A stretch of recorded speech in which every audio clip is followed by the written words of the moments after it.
சத்துணவு மாவு வச்சு ஹெல்த்தியான ஒரு குழிப்பணியார ரெசிபி பார்க்கலாமா? வாங்க.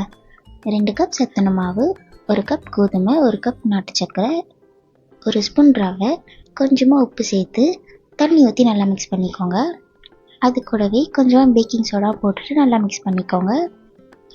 இப்போ கேஸ் ஆன் பண்ணிவிட்டு குழிப்பணியார பாத்திரத்தில் கொஞ்சமாக எண்ணெய் ஊற்றிட்டு, எண்ணெய்னா நெய்னா எதுனா ஊற்றிக்கோங்க. ஊற்றிட்டு ஒரு குழியிலே மாவு ஊற்றிக்கோங்க. எல்லா குழியிலையும் ஊற்றிட்டு ஒரு 5 நிமிஷம் தட்டு போட்டு மூடி வச்சுடுங்க. கேஸ் லோ ஃப்ளேம்லேயே இருக்கட்டும், ரொம்ப ஹையாக இருக்க வேணாம். அப்புறம் குழிப்பணியாரம் கருகி போயிடும். அப்புறம் ஒன்று திருப்பி போட்டுக்கோங்க. திருப்பி போட்டு அது மேலே கொஞ்சமாக எண்ணெய் ஊற்றிட்டு திருப்பி ஒரு 5 நிமிஷம் நல்லா மூடி போட்டு வச்சுடுங்க. 5 நிமிஷத்துக்கு அப்புறம் எடுத்தால் சூப்பரான ஹெல்த்தியான ஒரு சத்துணவு மாவு குழிப்பணியாரம் ரெடி ஆகிடும். நல்லா சாஃப்டாக இருக்கும். குழந்தைங்களுக்கும் ரொம்ப பிடிக்கும். கொடுத்து பாருங்கள். தேங்க்யூ ஃபார் வாட்சிங்.